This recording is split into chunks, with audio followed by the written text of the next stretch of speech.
Good morning friends. આજે આપણે નવું ચેપ્ટર પ્રકરણ છે 10 ભારતમાં કૃષિ, બરાબર, એના વિશે અભ્યાસ કરવાનો છે. મિત્રો, આપણે જાણીએ છીએ કે કોર્સ બહુ આપણે જલ્દીથી ઝડપથી પૂરો કરી રહ્યા છીએ, પણ તમે ટેન્શન ના લેશો. આપણે આ બધી વસ્તુઓ ક્લાસમાં પછી રિવિઝન કરીશું જ.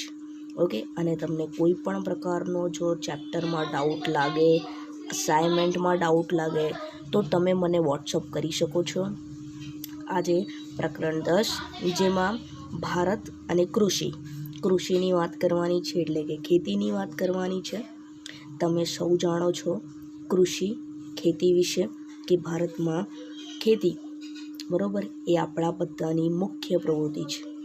આપણે એ પણ જાણીએ છીએ કે જ્યારે ભારત દેશ અંગ્રેજોની ગુલામી હેઠળ હતો, ત્યારે ભારતના લોકો પાસે કોઈ એવો વિકલ્પ નહોતો કમાણી માટેનો. તેઓ ખેતી કરતા હતા અને ખેતીમાંથી જ પોતાનું રોજગારી મેળવતા હતા. એટલે પ્રાચીન કાળથી જ ભારત દેશ છે જે કૃષિ પર આધારિત છે, બરાબર. આપણે આઝાદ થયા આપણો ભારત દેશ, તે સમયે પણ આપણા ઉદ્યોગ ધંધાઓ છે, સેવાકીય પ્રવૃત્તિ છે, સેવા ક્ષેત્રો છે, એમનો વિકાસ નહોતો થયો. એટલે ત્યારે પણ આપણે બધા ખેતી પર જ આધારિત હતા. તો હવે આપણે આજે કૃષિ વિશે હજી થોડું વધારે જાણીશું કે ભારત દેશની અંદર કેટલા પ્રકારના પાકો થાય છે, કયા કયા પાકો થાય છે, ક્યાં લેવામાં આવે છે, એ પાકોને કેટલા તાપમાનની જરૂર પડે છે, એ પાકોને કેટલા વરસાદની જરૂર પડે છે, કેવી જમીન એ પાકોને માફક આવે છે, ખેતીના કેટલા પ્રકારો છે, ખેતીનું મહત્ત્વ કેટલું છે, એ બધું આપણે જાણીશું, બરાબર. તો એ પહેલાં આપણે થોડી પ્રસ્તાવના જાણી લઈએ, બરાબર, કે કૃષિનું મહત્ત્વ. તો ચાલો. તો કૃષિ એ એક એવું સંસાધન છે કે તે ભારતના લોકોને ખોરાક પૂરો પાડે છે. આપણે સૌ જાણીએ છીએ કે ખેતી જો પ્રવૃત્તિ ના હોય તો આપણે ભોજન, જે આપણે ખોરાક લઈએ છીએ, આપણી ભૂખ છે, તે આપણે ના મટાડી શકીએ. એટલે ખેતી એ એવું સંસાધન છે જેને આપણે ઉપયોગમાં લીધો છે ખોરાક તરીકે, બરાબર. એટલે ખોરાક આપણને પૂરો પાડે છે. આ ઉપરાંત ઉદ્યોગો માટેનો જે કાચો માલ છે, આપણે સૌ જાણીએ છીએ કાચો માલ પણ આપણને ક્યાંથી મળે છે? ખેતીમાંથી જ મળે છે. વૃક્ષો, જંગલોના લાકડા છે, યા અન્ય એવા ઘણા સાધનો છે, બરાબર. તો ઉદ્યોગોને પણ આપણને કાચો માલ છે તે કોણ પૂરો પાડે છે? તો ખેતી. એની બાદ આપણા દેશની અંદર કેટલા ટકા લોકો ખેતી કાર્ય સાથે કાર્યરત છે? તો તમને ખબર છે કે 60% લોકો. કેટલા ટકા લોકો? 60% લોકો છે જે પોતાનું રોજગારી તે આ ખેતી ક્ષેત્રમાંથી મેળવે છે. અને રાષ્ટ્રીય ઉત્પાદનમાં કૃષિનો ફાળો કેટલો છે?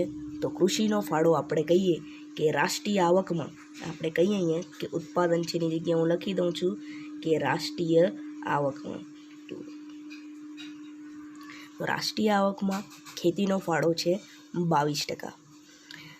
એની બાદ ખેત પાકો છે કે ખેત પેદાશોની જે આપણે નિકાસ કરીએ છીએ, આપણા ભારત દેશની ખેતી, ભારતમાં તૈયાર થયેલા ખેત પાકો એ આપણે વિદેશમાં મોકલતા હોઈએ છીએ. એટલે આપણે એ પાકોની નિકાસ કરતા હોઈએ છીએ. તો એનોમાં નિકાસ કમાણીમાં આપણો હિસ્સો છે 18%નો. આપણે જે નિકાસ કરીએ છીએ એનાથી ભારત દેશને દર વર્ષે વિદેશી હુંડિયામણની પ્રાપ્તિ કરાવી આપે છે, બરાબર. કારણ કે આપણા દેશની મુખ્ય પ્રવૃત્તિ છે ખેતી. વિદેશી હુંડિયામણ એટલે કે વિદેશી નાણું, બરાબર. વિદેશનું નાણું આપણે અહીંથી પાકો ત્યાં મોકલીશું અને આપણી વસ્તુના બદલામાં આપણને મળતી આવકનો કેટલોક હિસ્સો, વિદેશોની આવક, એટલે વિદેશી હુંડિયામણ. કૃષિ આજે પણ ભારતની અર્થવ્યવસ્થાનો મુખ્ય આધાર છે. તેથી જ આપણે કહીએ છીએ કે ભારત એક કેવો દેશ છે? ભારત એક કૃષિ પ્રધાન દેશ છે. ઓકે મિત્રો, આ થોડી હતી પ્રસ્તાવના કે કૃષિનું મહત્ત્વ ભારત દેશની અંદર કેટલું છે, બરાબર. સૌપ્રથમ તો આપણે જોયું કે ખોરાકમાં, એની બાદ આપણે જોયું કાચો માલ જે આપણને ઉદ્યોગોને પૂરો પાડે, એની બાદ આપણે હિસ્સો જોયો કેટલા ટકા હિસ્સો છે, રાષ્ટ્રીય આવકમાં અને નિકાસ કમાણીમાં કેટલો હિસ્સો છે, કેટલા ટકા લોકો રોજગારી મેળવે છે, અને આપણને દર વર્ષે વિદેશી હુંડિયામણ. તો આ બધા આધારને ધ્યાન પર રાખીને આપણે કહી શકીએ છીએ ભારત કૃષિ પ્રધાન દેશ છે. પણ મિત્રો, થોડી બીજી વાત કરીએ આપણે આના રિલેટેડ જ, કે ફળદ્રુપ મેદાનો છે, બરાબર, બારે માસ પાક લઈ શકાય તેવી અનુકૂળ આબોહવા છે, સિંચાઈ છે આપણી પાસે, કુશળ અને મહેનતુ ખેડૂતો વગેરેને લીધે આપણે જોઈએ છીએ કે મોટાભાગના વિસ્તારની અંદર આપણે 2થી વધારે પ્રકારના વાવેતરો પણ લઈ શકીએ છીએ. એટલી સગવડો આપણા દેશમાં છે. પણ કહીએ ને કે છતાંય હજી દેશનો ખેતી સાથે એટલો વિકાસ નથી સાધી શક્યો. એના જે કારણો છે એ આપણે ઇકોનોમિક્સના ચેપ્ટરોની અંદર જાણી આવ્યા છીએ કે ભારતનો ખેડૂત એકંદરે આપણને ખબર છે કે ગરીબ છે, નિરક્ષર છે, બરાબર. નિરક્ષર એટલે કે એમણે જ્ઞાન નથી, એમણે શિક્ષણ નથી મેળવ્યું, માટે તે ગરીબ છે, બરાબર. હું અહીં કારણો લખીશ કે કયા કારણો છે. તો પહેલું આપણે કારણ છે નિરક્ષર, ગરીબ છે, બરાબર. એની વાત આપણે જોઈએ તો આપણા દેશની અંદર આપણે ભણીને આવ્યા, સિંચાઈની સગવડો કેવી છે? અપૂરતી. હજી જોઈએ તેટલા પ્રમાણમાં આપણને સિંચાઈ મળી નથી, બરાબર. એની વાત આપણે જોઈએ તો દેશની અંદર અનિયમિત અને અનિશ્ચિત વરસાદ હોય છે. અનિયમિત વરસાદ એટલે સિંચાઈની સગવડ પણ એટલા પ્રમાણમાં નથી, વરસાદ પણ અનિયમિત છે. તો દરેક ખેતીને પાણી તો જોઈએ જ, બરાબર. પછી આપણે ખાસ કુટુંબનું કદ પણ મોટું હોય, અને આપણી વસ્તીનો આંકડો તો આપને બધાને ખબર છે કે કુટુંબનું મોટું કદ, વસ્તી, બરાબર. એની વાત આપણે જોઈએ તો આપણા દેશમાં હજી સગવડો જોઈએ તેટલા પ્રમાણમાં જે આધુનિક યંત્રો છે, સુધારેલા બિયારણો છે, રાસાયણિક ખાતરો છે, આ બધાનો હજી વિકાસ થયો નથી, બરાબર. એટલા માટે આ બધા કારણોના લીધે જ આપણો જે ભારત દેશ છે એનામાં ખેતીનો હજી વિકાસ જોઈએ તેટલા પ્રમાણમાં નથી થયો. એના માટે આ બધા કારણો જવાબદાર છે કે નિરક્ષર છે, ગરીબ છે ખેડૂત, સિંચાઈની અપૂરતી સગવડો, અનિયમિત વરસાદ છે, કુટુંબનું મોટું કદ છે, અને વસ્તી પણ વધારો છે, બરાબર. મિત્રો, એક બીજો તમને કહીએ તો જે ખેડૂત હોય છે એમનો જે દરજ્જો સમાજની અંદર તે નીચો હોય છે, બરાબર. ઉતરતો દરજ્જો આપણે કહીએ તો એનું કારણ તમે સૌ જાણો કે આપણે એક ઉદાહરણથી તમને સમજાય કે એક ડૉક્ટર છે અને એક ખેડૂત છે. બંનેને કેટલો ફરક છે, બરાબર. બંને વ્યવસાય જોડાયેલા છે, બંને દેશને નાણું કહેવાય ને કે દેશના ઉત્પાદનમાં વધારો કરી શકે છે પેલા સેવા ક્ષેત્ર માટે આ ખેતી ક્ષેત્રથી, બરાબર. બંને વ્યવસાયિક પ્રવૃત્તિઓ છે, પરંતુ છતાંય આપણે જોઈએ છીએ કે ડૉક્ટરનો દરજ્જો કેટલો મોટો આપવામાં આવે છે અને ખેડૂતનો દરજ્જો ઉતરતો દરજ્જો હોય છે, બરાબર. તો આ ભેદભાવ કહેવાય ને કે દરજ્જો એટલા માટે. પણ આપણને બધાને ખબર છે ડૉક્ટર જે છે તે અંતે તો પોતાની ભૂખ મટાડવા માટે ભોજન ક્યાંથી લેશે, બરાબર. તો એને ભોજન પૂરું પાડનાર એ ખેડૂત જ છે. પણ આપણને કહીએ ને કે તેમને દરજ્જો ઉતરતો દરજ્જો મળે છે સમાજની અંદર. એટલે પરંતુ ખેતીનો વ્યવસાય તો ખૂબ મહત્ત્વનો છે, એટલા માટે આપણે ખેતીના વ્યવસાયને ખૂબ પ્રોત્સાહન આપવું જોઈએ, બરાબર. તો આ હતી આપણી ભારત અને કૃષિ, એની કેટલીક પ્રાથમિક વાતો પ્રસ્તાવનાની આપણે કરી છે. એકવાર ફરીથી ખાલી આ આંકડાઓ માટે તમને કહીશ કે આ 3-4 આંકડાઓ છે જે તમારે એક્ઝામમાં પૂછાતા હોય છે. એક છે 22% આંકડો, એક છે 60% આંકડો, અને એક છે 18% આંકડો. મિત્રો, આ યાદ રાખજો, આ 3 પોઈન્ટ છે. અને બીજા પ્રસ્તાવના તમે આ ચેપ્ટરનો એક મોટો પ્રશ્ન પૂછાતો હોય છે, એટલે તમે પહેલી લાઈન લખી શકો છો કે ભારતના લોકોને ખોરાક પૂરો પાડે છે, કાચો માલ, અને એની બાદ આ તમે 3 આંકડા, એવી રીતે આ 5 લીટીની તમે પ્રસ્તાવના લખી શકો છો. ઓકે, એની બાદ જ તમે પ્રશ્નનો જવાબ આપજો. હવે આપણે આગળનો પ્રશ્ન શરૂ કરીએ. ચાલો મિત્રો, તો હવે આપણો આગળનો પોઈન્ટ છે કૃષિના પ્રકારો. તો કૃષિના પ્રકારો વિશે આપણે ભણવાનું છે. કૃષિની તો માહિતી મેળવી લીધી. આ મોટો પ્રશ્ન છે પ્રકારો વિશે, એ એક્ઝામમાં પૂછાતો હોય છે, એટલે ધ્યાન આપજો આ પ્રશ્ન પર. અને આ પ્રશ્નની શરૂઆત કરતાં પહેલાં તમે એક્ઝામમાં પ્રસ્તાવના જરૂરથી લખજો. તો કૃષિના પ્રકારો, બરાબર. તો ભારતનું સમગ્ર અર્થતંત્ર કૃષિ સંલગ્ન છે, એટલે કૃષિ સાથે જોડાયેલું છે. જેનામાં આપણે કહીએ તો કૃષિ પેદાશો, સિંચાઈની પદ્ધતિઓ છે, આર્થિક વળતર જેવી બાબતોના આધારે કૃષિના પ્રકારો પાડવામાં આવ્યા છે. એટલે કે કૃષિના પેદાશો છે, સિંચાઈની પદ્ધતિઓ છે, આર્થિક વળતર છે, જેવી બાબતોના લીધે જ આપણે પ્રકારો પાડ્યા છે. આપણને ખબર છે કેટલીક જગ્યાએ કૃષિ ના પાક લેવાના હોય તો આપણને પાણી યા તાપમાન યા આબોહવા આપણે કહીએ તે દરેક જગ્યાએ જુદી જુદી હોય છે. એના આધારે જ પ્રકારો પાડ્યા છે. પહેલા પ્રકારનો અભ્યાસ કરીશું જીવન નિર્વાહ ખેતી. કોને કહીશું જીવન નિર્વાહ? એટલે એના નામમાં જ તમને થોડોક જવાબ છુપાયેલો છે. જીવન નિર્વાહ એટલે કે ખેતરમાં થતું અનાજનું ઉત્પાદન પોતાના પરિવારના ઉપયોગ જેટલું જ થાય છે, જે તેના કુટુંબના ભરણ પોષણમાં જ વપરાય છે. તો તેને આપણે જીવન નિર્વાહ ખેતી કે આત્મનિર્વાહ ખેતી કહીશું. બરાબર. કોને? કે એવો ખેડૂત છે જે માત્ર એટલું જ ઉત્પાદન કરે છે કે એ ઉત્પાદનથી માત્ર તેના પરિવારનું જ ભોજન કે ભરણ પોષણ કહી શકીએ તે પૂરું થઈ શકે છે. એટલે માત્ર એટલું જ ઉત્પાદન કરે છે કે એના કુટુંબમાં ભરણ પોષણ થઈ શકે, એના કુટુંબના વ્યક્તિઓ એ માત્ર અનાજ મેળવી શકે. તો એને આપણે જીવન નિર્વાહ ખેતી કે આત્મનિર્વાહ ખેતી કહીશું. બરાબર. એટલે આ એક માર્ક્સમાં પૂછાતું હોય છે, યા સંકલ્પનામાં પૂછાય કે જીવન નિર્વાહ ખેતી એટલે શું? તો ખેતરમાં થતું અનાજ કે ઉત્પાદન માત્ર પોતાના પરિવાર જેટલું જ કરી શકે, પોતાના કુટુંબના ભરણ પોષણ માટે જ વપરાય તેટલું ઉત્પાદન કે અનાજ વાવી શકે કે ઉગાડી શકે, તેને આપણે જીવન નિર્વાહ કે આત્મનિર્વાહ ખેતી કહી શકીએ. આનું બીજું નામ છે આત્મનિર્વાહ. મોંઘા બિયારણો, ખાતર, જંતુનાશક દવાઓનો ઉપયોગ નાના કદના ખેતરોમાં આર્થિક રીતે પરવડે તેમ નથી. જ્યારે આપણે એના અર્થમાં જ જોઈ લીધું કે જીવન નિર્વાહ માત્ર પોતાના કુટુંબના લોકો જ નું ભરણ પોષણ થઈ શકે તેટલું જ અનાજ ઉગાડી શકે છે, તો આવા નાના ખેડૂતો કહી શકીએ. નાના કદના ખેતરો હોય, એમની પાસે જમીનો પણ ના હોય. ઘણીવાર તો આવા ખેડૂતો કહેવાય ને કે ભાડે જમીન લીધેલી હોય, એના પર પોતાની ખેતી કરતા હોય.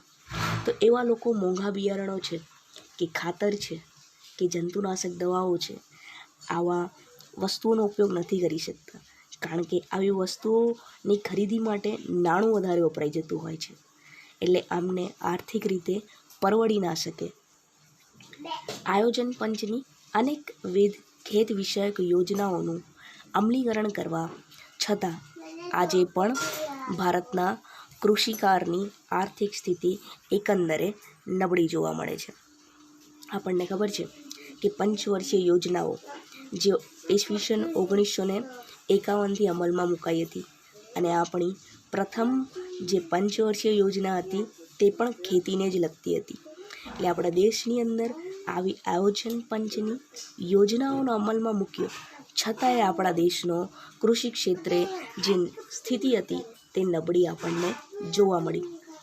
આમ ભારતીય ખેતી આજે પણ મોટા ભાગના વિસ્તારમાં જીવન નિર્વાહ પ્રવૃત્તિ ગણાય છે. તો મિત્રો, આ હતું જીવન નિર્વાહ ખેતી, જેના વિશે આપણે જાણ્યું.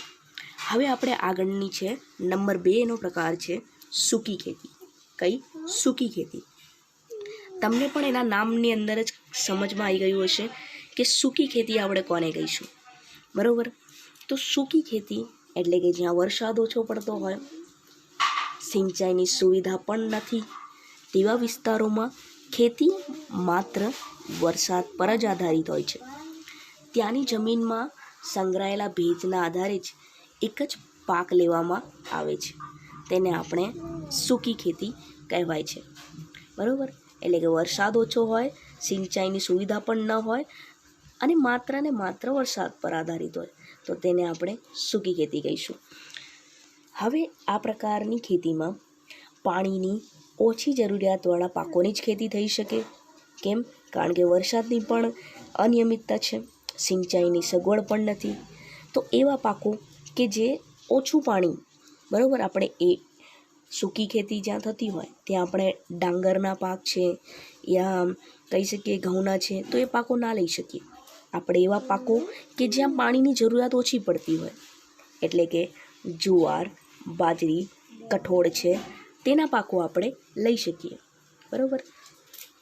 હવે એણે આગળ કીધું છે કે ગુજરાતના ભાલ પ્રદેશમાં વર્ષા ઋતુ પૂરી થયા બાદ ભેજવાળી જમીનમાં ઘઉં અને ચણાનો પાક લેવામાં આવે છે અને તે પાકને આપણે શું કહીએ છીએ?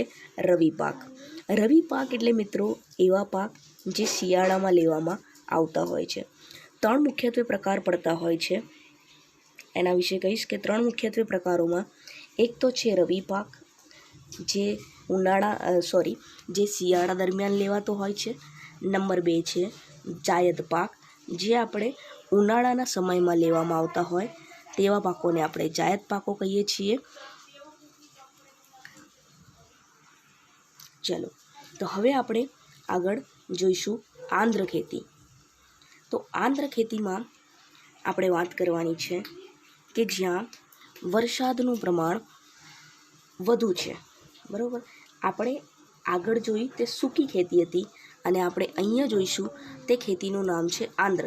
અને આંધ્ર ખેતીનું બીજું નામ છે ભીની ખેતી. શું કહીશું આપણે એને? ભીની ખેતી, કે જ્યાં વરસાદનું પ્રમાણ પણ વધુ છે. તદ્દન સૂકી ખેતીનું અહીંયા વિરોધ થઈ જશે. એટલે કે જ્યાં વરસાદનું પ્રમાણ વધારે છે, સિંચાઈની સુવિધા પણ આપણને વધારે પ્રમાણમાં મળે છે, તેવા વિસ્તારોમાં થતી ખેતીને આપણે આંધ્ર ખેતી કે ભીની ખેતી કહીશું. બરાબર. તદ્દન જુદું થઈ જશે અહીંયા. એટલે તમે આંધ્ર ખેતી અને સૂકી ખેતી, તો તમે એમ યાદ રાખી શકો છો કે સૂકી ખેતી અને ભીની ખેતી. બરાબર. વરસાદ ન આવે કે ઓછો આવે ત્યારે સિંચાઈ દ્વારા વર્ષમાં એક કરતાં વધુ પાક લઈ શકાય છે. તો દાખલા તરીકે ડાંગર છે, શેરડી છે, કપાસ છે, ઘઉં અને શાકભાજી, આ પાકો કે જેમાં પાણીનો ઉપયોગ વધારે થતો હોય, એને પાણીની જરૂર પડતી જ હોય. બરાબર. તો એવા પાકોને આપણે શું કહીશું? આંધ્ર ખેતીની અંતર્ગત આવતા પાકો. બરાબર. ભીની ખેતી કહીશું તેને.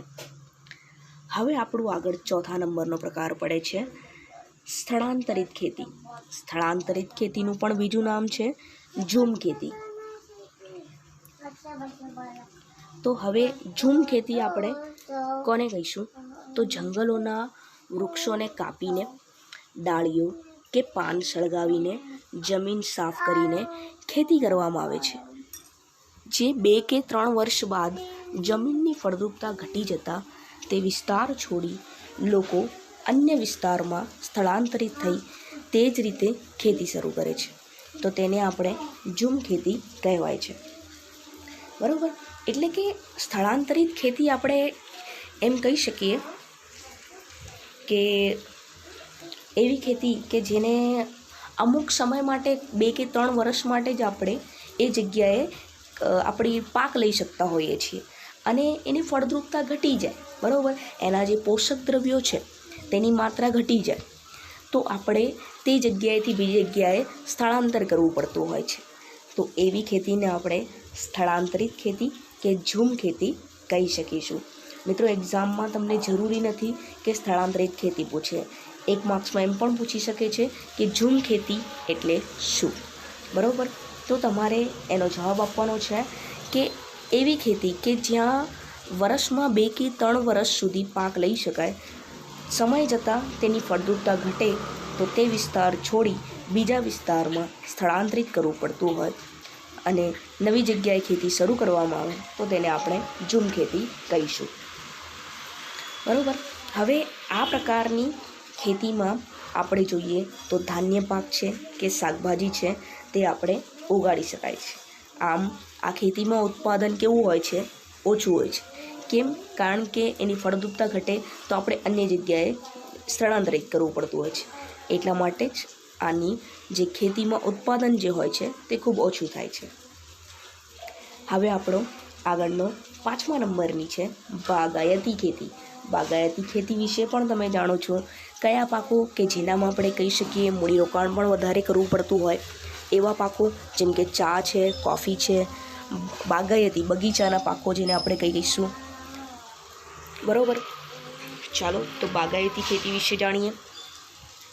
તો બાગાયતી ખેતી એક ખાસ વિશિષ્ટ પ્રકારે કરાતી ખેતી છે જેમાં વિવિધ પાકોની સાર સંભાળ લેવી પડતી હોય છે. આપણને માવજત કરવી પડતી હોય એટલે કે એનું ખૂબ ધ્યાન રાખવું પડતું હોય છે. આપણને ખૂબ જ એની કહેવાય ને કે એના ઉત્પાદન થતું હોય ત્યારે આપણને ખૂબ જ સાવચેતી ચીવટપૂર્વક બરાબર સાવચેતી રાખવી પડતી હોય છે અને તેનું સંવર્ધન કરવામાં આવે છે.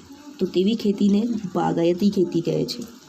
અને એના ઉદાહરણો આપણે જોઈએ તો ચા છે, કોફી છે કે વિવિધ પ્રકારના ફળો, ટૂંકમાં બગીચાના પાકો આપણે કહી શકીએ છીએ. આ પ્રકારની બાગાયતી ખેતીમાં અત્યારે જ વાત કરીએ આપણે કે મૂડીરોકાણ પણ વધારે કરવું પડતું હોય છે. કુશળતા પણ આપણને એટલી જ જોઈએ છે. તકનીકી જ્ઞાન એટલે કે ટેકનોલોજીનું જ્ઞાન પણ એટલું જ જોઈએ છે. આપણને યંત્રોની પણ જરૂર પડે છે. ખાતર પણ આપણને સારા પ્રમાણમાં જોઈએ છીએ. સિંચાઈની સગવડ પણ આપણને જોઈતી હોય છે. કારણ કે આપણને ખબર છે કે ચા અને કોફીના પાકો માટે આપણને પાણી બરાબર એ જરૂરી હોય છે અને તે ઢોળાવવાળી જગ્યા પર થતું હોય છે. આપણે સૌ જાણીએ છીએ ચા અને કોફીના પાકો વિશે. પરિરક્ષણ, સંગ્રહણ અને પરિવહનની સુવિધા હોવી ખૂબ જરૂરી છે. ટૂંકમાં બાગાયતી ખેતી આપણે કહેવાય ને કે નાણાં પણ વધારે ખર્ચવા પડતા હોય છે અને સામે આપણને આવક પણ એટલા જ પ્રમાણમાં થતી હોય છે.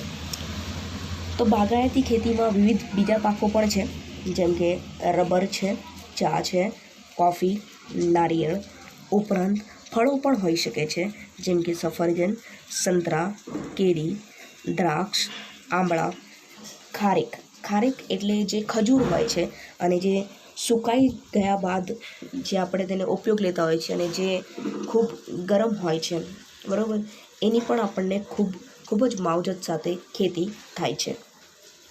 બરાબર. તો મિત્રો આ હતું બાગાયતી ખેતી. ટૂંકમાં બે જ તમે યાદ રાખી શકો છો કે બગીચાના પાકો કે જેનામાં વધારે મૂડીરોકાણ, કુશળતા, ટેકનિકલ જ્ઞાન છે, વધારે સાધનોની જરૂર પડતી હોય તેને આપણે બાગાયતી ખેતી કહીશું.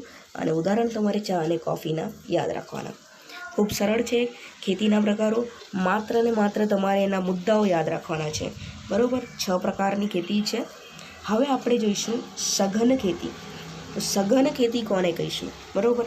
સઘન ખેતીનું બીજું નામ છે વ્યાપારી ખેતી. અહીંયા લખેલું છે બરાબર. વ્યાપારી ખેતી ધ્યાન રાખજો. આનું બીજું નામ છે એટલે કે જ્યાં સિંચાઈની સગવડો વધી છે, રાસાયણિક ખાતરો, કીટનાશકો છે, વિવિધ પ્રક્રિયામાં યંત્રોના વ્યાપક ઉપયોગથી આપણે ખેતી ક્ષેત્રે જે યાંત્રિકીકરણ લાવ્યા છે. આપણને ખબર છે 1965ની અંદર પંજાબમાં હરિયાળી ક્રાંતિ લાવવામાં આવી હતી. એટલે કે ખેતી ક્ષેત્રે યાંત્રિકીકરણ આવ્યું. મતલબ કે એનો અર્થ એવો થાય છે કે ટેકનોલોજી છે, નવા બિયારણો છે, સંશોધનો છે એનો આપણે ઉપયોગ કર્યો બરાબર. એ નવા સંસાધનો ખેતી ક્ષેત્રે આવતા ગયા, એના સુધારા આવતા ગયા ખેતી ક્ષેત્રે. તો એને આપણે શું કહીશું? યાંત્રિકીકરણ. બરાબર. કે ખેતીમાં યાંત્રિકીકરણ આવ્યું છે અને આ પ્રકારની ખેતીને આપણે શું કહીએ છીએ? સઘન ખેતી. બરાબર. સિંચાઈની સગવડો વધી છે. બે જ મુદ્દા તમારે યાદ રાખવાના છે સઘન ખેતીમાં કે સિંચાઈની સગવડો પણ વધી છે અને ખેતી ક્ષેત્રે યાંત્રિકીકરણ આવ્યું છે અને એ આ પ્રકારની રીતે જે ખેતી થઈ છે તેને સઘન ખેતી કહીશું. અને તમે યાદ રાખજો કે 1965માં હરિયાળી ક્રાંતિ આવી હતી. શું આવી હતી? હરિયાળી ક્રાંતિ. કઈ જગ્યાએ? પંજાબ ખાતે. બરાબર. આ પ્રકારની ખેતીમાં રોકડિયા પાકોનું વાવેતર વધારે થાય છે. રોકડિયા પાકો એટલે કયા? તમાકુ છે, શેરડી છે. તો આવા પાકો રોકડિયા પાકો હોય છે જેનામાં વધારે નાણાંની જરૂર પડતી હોય છે. આ પ્રકારની ખેતીમાં હેક્ટર દીઠ ઉત્પાદન વધારે મળતું હોવાથી ખેતીનો વાવેતર વિસ્તાર વધતો જાય છે. આ ખેતીમાં આર્થિક વળતરને મહત્ત્વ અપાતું હોવાથી વ્યાપારી ખેતી, મેં તમને અત્યારે જ કીધું કે આર્થિક રીતે વળતર એટલે કે આનામાં નાણાં પણ વધારે આપણને ઇન્વેસ્ટ કરતા પડતા હોય છે, નાણાંનું રોકાણ પણ વધારે થતું હોય છે, સામે આપણને એટલા જ નાણાંવાળા પાકો પણ કહેવાય ને કે નાણું એટલું વધારે રોકીશું તો એટલી જ આપણને કમાણી પણ સામે થશે. એટલા માટે આનું બીજું નામ છે વ્યાપારી ખેતી. ઓકે મિત્રો, ફરી એકવાર બધા પર નજર મારીએ આપણે જેટલા પ્રકારો છે એ બધા પર. તો આપણે જોઈએ છીએ કૃષિના પ્રકારો. ટોટલ કેટલા પ્રકારોની વાત કરી છે? તો ટોટલ 6 પ્રકારો છે. નંબર 1 જીવન નિર્વાહ ખેતી વિશે વાત કરી. નંબર 2 સૂકી ખેતી છે. નંબર 3 ભીની ખેતી યાદ રાખજો.